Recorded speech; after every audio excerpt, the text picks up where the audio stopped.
আজকে রান্না করব জলপাই দিয়ে আর এটা মাছ দিয়ে মাছের টক। তো তার জন্য কি কি লাগবে, এখানে মাছটাকে ভেজে নিয়েছি, জলপাইটাকে ছোট ছোট করে কেটে নিয়েছি। এখানে লাগবে শুকনো লঙ্কা, 5 ফোড়ন, হলুদ আর সর্ষে বাটা। এটা দিয়ে রান্না হবে। আর এখানটাতে কড়াইতে সর্ষের তেল আছে। তো প্রথমে আমরা কি করব, তেলটাকে গরম করব। এখানে তেলটা গরম হয়ে গেছে। তো এবার দেব 5 ফোড়ন।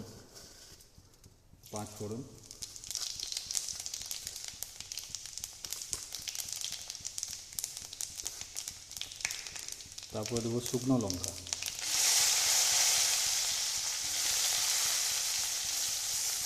তারপরে দেবো জলপাই,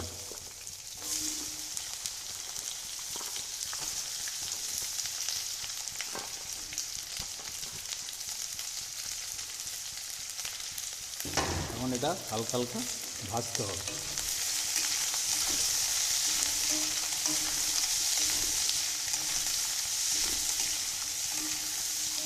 হালকা হালকা ভাজা হবে। এবার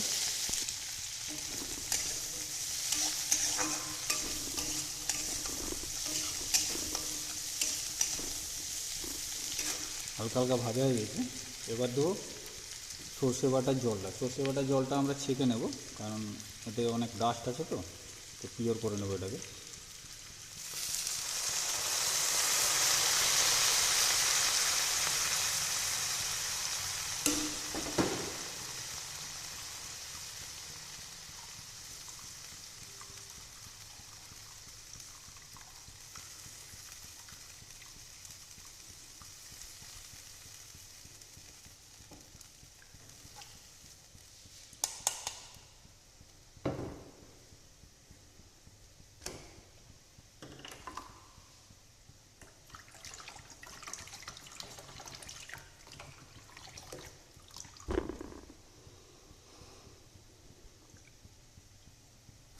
এমন পরিমাণে জল দেবো যাতে জলপাইটা সেদ্ধ হয়।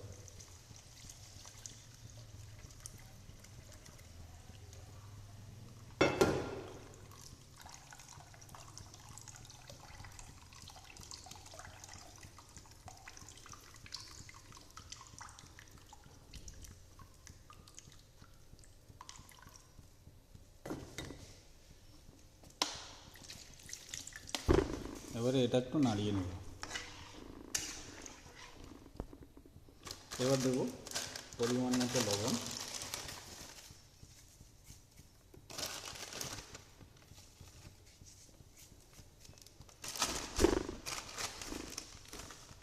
আর দেবো পরিমাণ মতো হলুদ।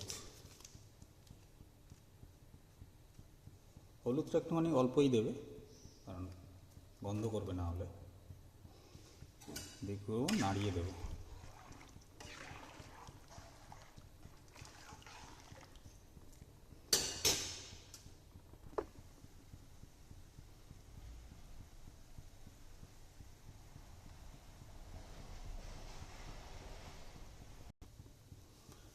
এবার এই সবজিটার উপরে এই যে এত ফেনা ভাসছে, এটা হচ্ছে অ্যাকচুয়াল সর্ষের ফেনা।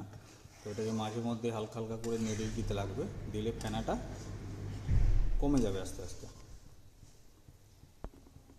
মোটামুটি আমরা 5-6 জন খাবো, তো সেই জন্য পরিমাণ মতো ঝোল আছে। এবারে কী করবো, ঠিক নামানোর 3 থেকে 4 মিনিট আগে মাছগুলো দিয়ে দেবো। মাছগুলো দেওয়ার 3 থেকে 4 মিনিট পরে নামাবো।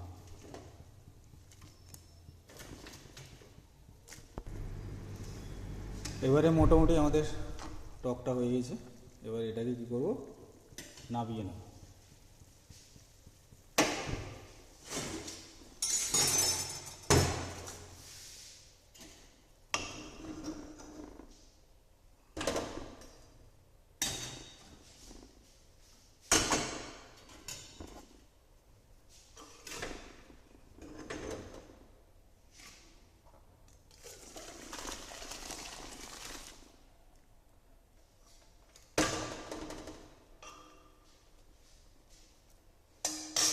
এর মধ্যে কী করবো, কেউ যদি ধনে পাতা খায় তো ধনে পাতা দিতে পারে, না হলে না দিতে পারে। আমি একটা ধনে পাতা খাবো, তাই অল্প ধনে পাতা দিয়ে দিলাম। আর সবশেষে কী করবো, সর্ষের তেল দিয়ে দেবো।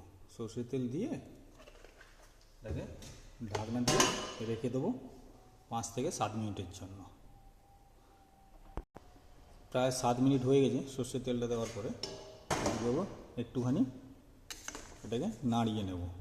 নাড়িয়ে নেওয়ার পরে ঠিক এরমভাবে দাঁড়াবে ঝোলটা। এরপরে পরিবেশনের জন্য রেডি। এটাকে এবারে পরিবেশন করতে হবে। কমপ্লিট হয়ে গেল জলপাই দিয়ে মাছের টক।